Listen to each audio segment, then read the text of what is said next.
What if the person everyone mocked at the table turned out to belong there more than all of them? Tonight's story is not just about wealth. It is about shame, about secrets, and about the dangerous mistake people make when they believe poverty means weakness. Stay with us because before this night ends, one sentence from an old man will destroy an entire family's lives. This is Royal Village Tales. The rain started the same evening Amaka arrived at the mansion. Not ordinary rain, the kind of heavy, Lagos rain that turns expensive streets into rivers and forces even rich people to remember that nature does not care about status. Amaka stood outside the black iron gate of the Balogan estate soaked from head to toe, holding one small nylon bag against her chest while thunder rolled across the dark sky above. Banana Island. She almost turned back twice. The house before her looked less like a home and more like the kind of place politicians hide secrets inside. Tall white pillars, endless glass windows glowing warm gold from inside. Cars parked in the driveway, worth more money than her entire village would see in 10 years. And she, with her faded wrapper and cheap sandals already peeling from the rain, looked like someone who had accidentally wandered into the wrong life. The gate finally opened. A security guard stepped out holding an umbrella. "You're the new maid?" Amaka nodded quietly. The guard looked her up and down, with the kind of expression rich houses teach their workers to have toward poor people. Not cruelty exactly, but a cold dismissal. "Madam doesn't like lateness." "I'm sorry, sir." "The bus." "Follow me." Amaka followed him through the compound, her wet slippers squeaking softly against polished stone. Inside the mansion, everything smelled expensive. Leather, flowers, air conditioning, money. A woman descended the staircase slowly. Elegant, sharp-faced, perfectly dressed even inside her own home. Mrs. Vivian Balogan. She looked Amaka over once and immediately frowned. "This is her?" "Yes, madam." Vivian sighed impatiently.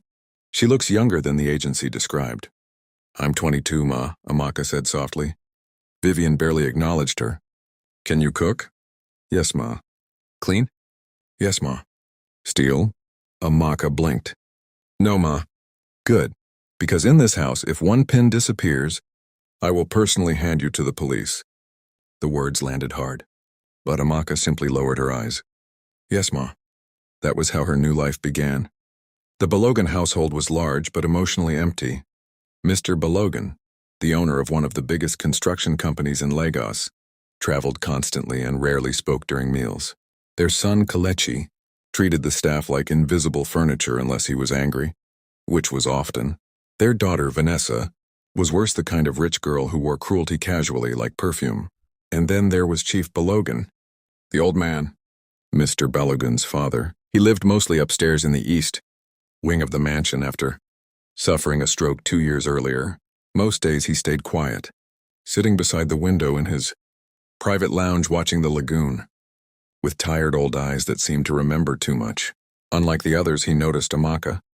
The first time she served him tea, he studied her face longer than necessary. "What is your name again?" he asked gently. "Amaka, sir." Something flickered across his expression, but it vanished quickly. "Thank you," he said quietly. And for reasons she did not understand, that small kindness nearly made her cry. The weeks passed slowly. Amaka worked harder than anyone in the house. She woke before sunrise, cooked, cleaned, ironed, scrubbed marble floors until her fingers burned. Still, it was never enough. Vivian complained constantly. "The soup has too much salt. You walk too loudly. Why are village girls always so slow?" Vanessa enjoyed humiliating her most, especially in front of guests. One evening during a small dinner party, Vanessa deliberately spilled wine on the floor beside Amaka and snapped her fingers. "Clean it." The room fell silent. Amaka knelt quietly and cleaned the spill while expensive people continued eating above her like she wasn't human enough to feel embarrassment. But what hurt most wasn't the humiliation. It was the laughter, the casual laughter, as though her pain was entertainment. Only one person at the table did not laugh. Chief Balogan. The old man watched silently from his wheelchair, his expression unreadable. Later that night, Amaka entered his room to bring medication. "You should not let them treat you that way," he said suddenly. Amaka froze. "It's okay, sir." "No," he replied softly. It is not. For a moment, the old man looked strangely emotional. Then he asked quietly, Your mother, what was her name? Amaka hesitated. Grace. The old man's hand tightened slightly around the armrest. And your father? I never knew him. A silence filled the room. A strange silence. The old man turned slowly toward the window. You may go, he whispered. That night, Amaka could not sleep. Because for the first time since arriving at the mansion, she felt something strange moving beneath the surface of the house, something hidden, and somehow connected to her. Days later, everything changed. The Belogans were hosting an enormous family dinner. Politicians, business partners, extended relatives, important people. Vivian wanted perfection. Do not embarrass me tonight, she warned the staff. The dining hall looked like a royal banquet. Crystal glasses, golden lights, long polished table filled with food worth more than most families ate in months. Amaka and the other staff moved carefully between guests, serving dishes while conversations and laughter filled the then it happened. Vanessa stood suddenly holding her designer handbag. My bracelet is missing. The room quieted. It was here 5 minutes ago. Vivian immediately stiffened.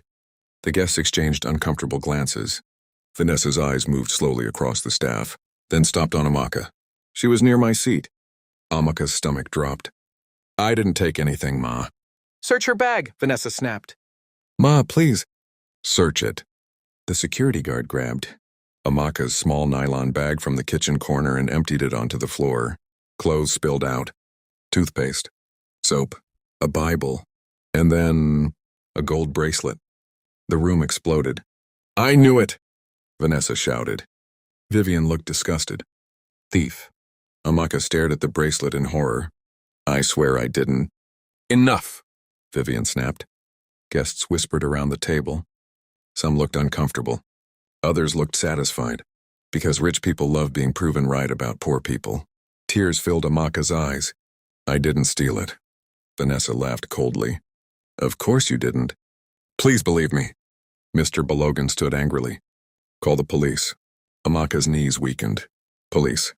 For something she didn't do. Her mind raced desperately. Then suddenly, a voice thundered across the dining hall. No. Everyone froze. Chief Belogan. The old man was struggling to stand from his wheelchair, gripping the table with shaking hands. His breathing was heavy. His eyes burned with something fierce and emotional. And then, he pointed directly at Amaka. No one touches her. The entire room fell silent. Vivian rushed forward nervously. Papa, please calm down. But the old man ignored her. His eyes never left Amaka. And when he finally spoke again, his voice broke. Because that girl, he swallowed hard, is my daughter. The world stopped. No one moved. No one breathed. Vanessa stared in disbelief. Mr. Belogan looked physically frozen. Vivian stepped backward slowly as though reality itself had shifted beneath her feet. Amaka blinked once, then twice. What? The old man's eyes filled with tears. Her mother was Grace. A horrified silence swallowed the room. I met her 30 years ago before my marriage, Chief Belogan continued weakly. I loved her, but my family refused to let me marry a poor village woman. Vivian covered her mouth. The old man's voice shook harder now. When Grace became pregnant, my family paid people to send her away. I searched for her for years. His eyes moved toward Amaka, but I never found you. Amaka felt dizzy. Her entire life suddenly cracked open.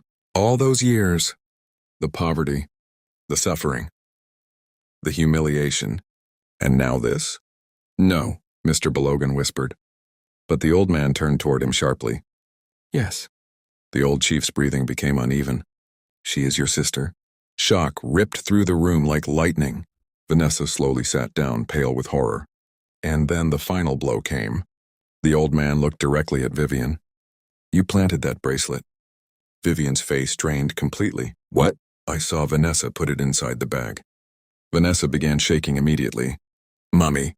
Enough! The old man roared. Years of silence and power exploded from him at once. You humiliated your own blood in front of strangers. The guests sat frozen.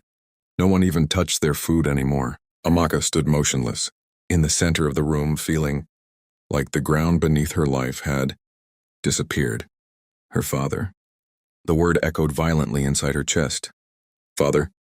The old man looked at her again, tears running freely now. I failed you, he whispered.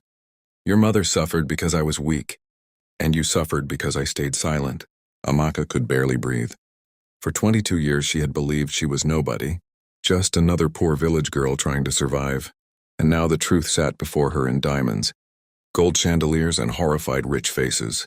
The same people who mocked her moments earlier were now staring at her differently. Not because her heart changed. Not because her pain changed. Only because her status did. And somehow, that hurt most of all, the police never came.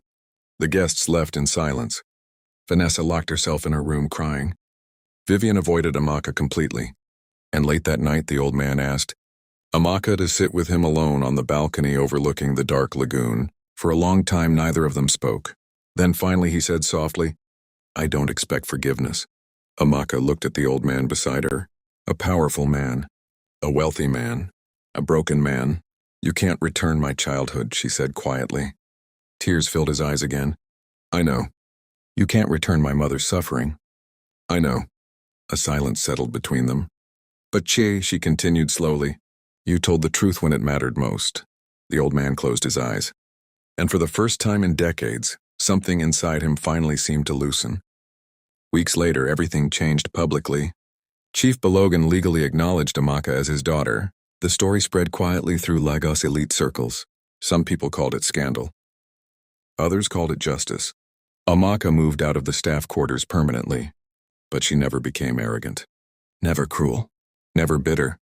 Because poverty had taught her something wealth never could. How to remain human. Months later, she used part of the inheritance her father gave her to open a foundation for abandoned village girls, arriving in Lagos alone. Girls exactly like she once was. And every time she welcomed one into safety, she remembered the night rich people laughed while she cleaned wine from the floor. Sometimes life changes in one sentence. This girl is my daughter, and suddenly the person everyone looked down on becomes the one they should have respected all along. But perhaps the real lesson was this. A person's value does not begin when rich people finally recognize it. It was always there. They were simply too blind to see it. This has been Royal Village Tales.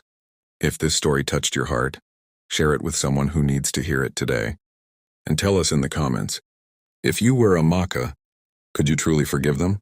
Don't forget to like, subscribe, and turn on notifications for more emotional African stories that remind us that real power is never loud, it simply endures.